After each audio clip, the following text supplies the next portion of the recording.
Great CEOs create these extraordinary ambitions for their companies.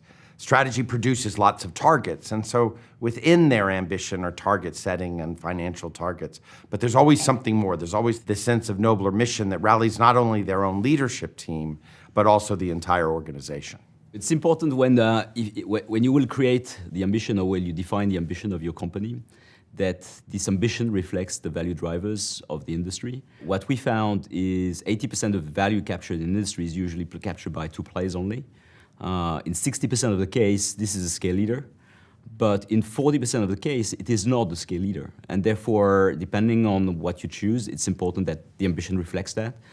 What I found the most inspiring CEOs do, they stretch the ambition in a way that reflects those value drivers. Some that are driven really by scale will stretch an ambition that reflects that and will reinforce the leadership as a strong value that they want to push and reflect that in stretched leadership ambitions. On the other side, other CEOs, what they will do is, especially when scale matters less, they will focus the ambitions on other value drivers like customer loyalty or hijacking some of the profit pool of the industry. One of the things I've seen of really good CEOs is somehow they return their company to this sense of insurgency. You know, every company starts as an insurgent in their industry, at war against the industry on behalf of underserved customers.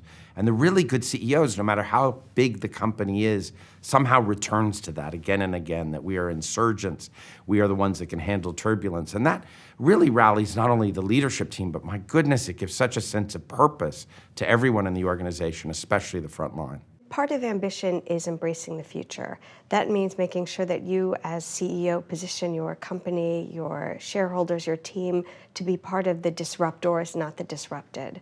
And for every company, there are 1 to 3 macro trends that really matter, that will really impact your business. And for a CEO, that means identifying those trends and creating a common vision for what they are and how they might disrupt your business.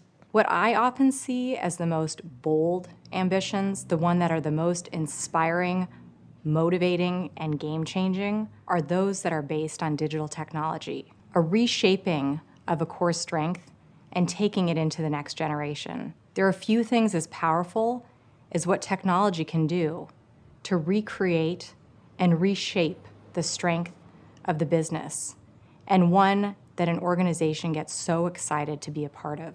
The best CEOs recognize that the right ambition will inspire the people and create the energy required for the road ahead, which is often a difficult road to transformation of a business. And there are 2 elements to that. The first is getting real alignment and commitment from the top team. And that requires for the CEO to set the right context, sometimes the brutal facts about the business, but invite the team to contribute and make proposals, and that's not a one-shot deal.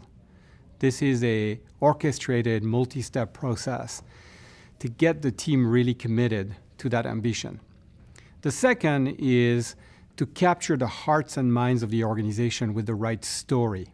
We tend to focus too much sometimes on the left brain, the facts and figures. They're important, but stories and metaphors, the things that bring the future to life for people, is also critical. The lower you go into the organization, the more important that is.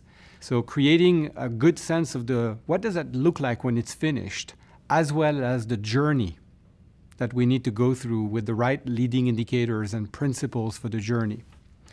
With those 2 elements, we can really create the compass that will help people make the right decisions and align their behaviors and actions along the way.